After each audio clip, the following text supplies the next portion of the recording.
what the intention behind this style was to do something that respects the landscape. And here we are in Bali. So we use a lot of natural materials found in Indonesia.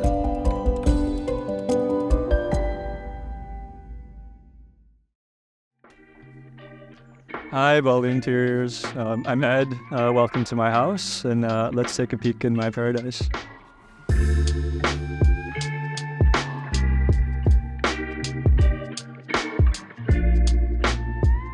Bought this land in 2016 when it was still nice and quiet. We worked together with Alejandro Borrego, who's a very talented architect.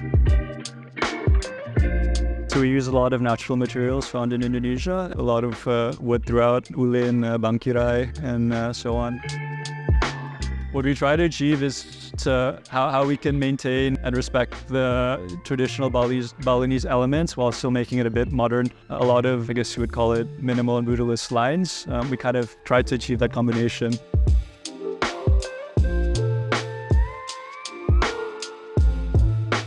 I'm really into open space living. So we have the living room, dining and kitchen. It's all in one because, I blur it all together, especially when we have friends over, people are everywhere. But what we tried to do here is to combine things, as with the architecture of the house, which is traditional and vernacular, it is also modern.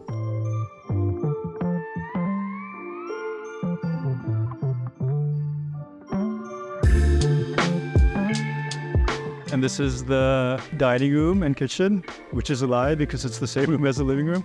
But yeah, a big table so we can have a lot of friends come over. And you have a lot of little architectural elements that showcase that. The kitchen is a simple example. This screen, it connects inside to outside. So you kind of blur and lose that boundary between what is inside and outside. The countertop is a pigmented concrete, which is pretty much just a concrete that put color into. And that's the other main material that's used in this house, apart from the wood.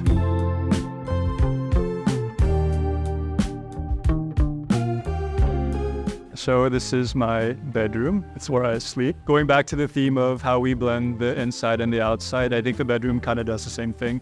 Building-wise, you can see there's not much, and that's done on purpose to be subtle so that it actually acts as a blank canvas for what's outside, which is, the rice fields, the river, and all that.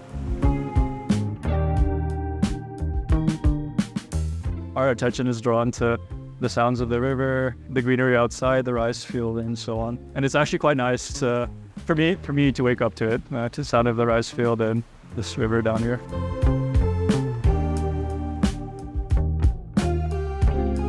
This is my bathroom, where I do all my bathroom things. Shower with a bit of a garden. Again, it keeping consistent to the theme of blurring the lines between indoors and outdoors.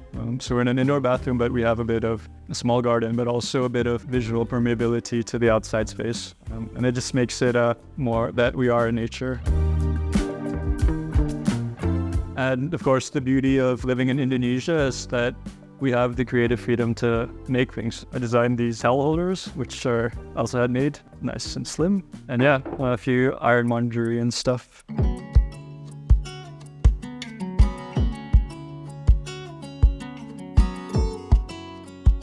And now we go to kind of the living room. This room actually it's kind of convertible. It can be a bedroom, but because I'm alone, I made it a living room so that when it's hot upstairs, I can turn on the AC and just hang out here. Normally when I have guests and there are not enough rooms, I also plop like a memory foam on this and make this a mattress because the dimensions are 90 by 200. So that's 2 twin size mattresses. It also has its own bathroom, so that's why it can be a bedroom. In this bathroom, it's the same principle as you have in the other bathroom and the rest of the house. How do you blend indoors and outdoors? So here, we're inside, but it kind of feels like we're outside, which is nice in this environment. And now the guest bedroom, I guess.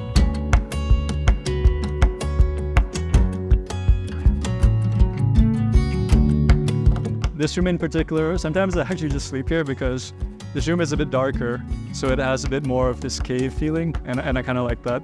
It's just a bit different. The other one has a pool, it's bright, it's airy. This one's a bit dark, so when I just feel like vegging out, I veg out here.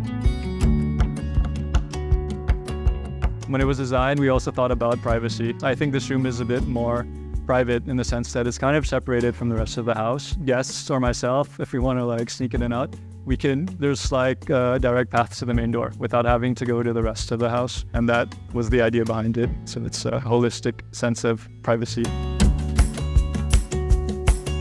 This is the swimming pool. I mean, it's not a lap pool or anything. It's just more of a hanging out pool. There's like steps on all sides. And apart from acting as a step, it's also a nice place where people can just relax.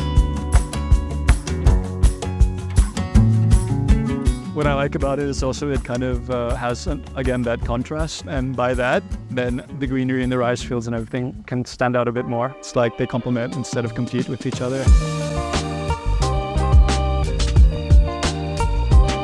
So this is the terrace. Again, going back to the idea of working with the land, we didn't want to build too much here. So you have the main building, and then we just left this as is. It kind of is built around the land. Not too many buildings that are disproportionate to it. But there are different like hangout spaces. The one there is a bit more intimate, and the one here is a bit more social. And it's nice to be here in the mornings or late afternoons for coffee, hanging out with friends.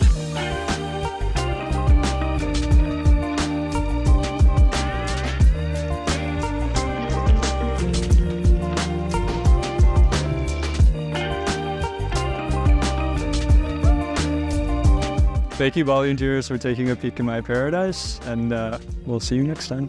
Bye.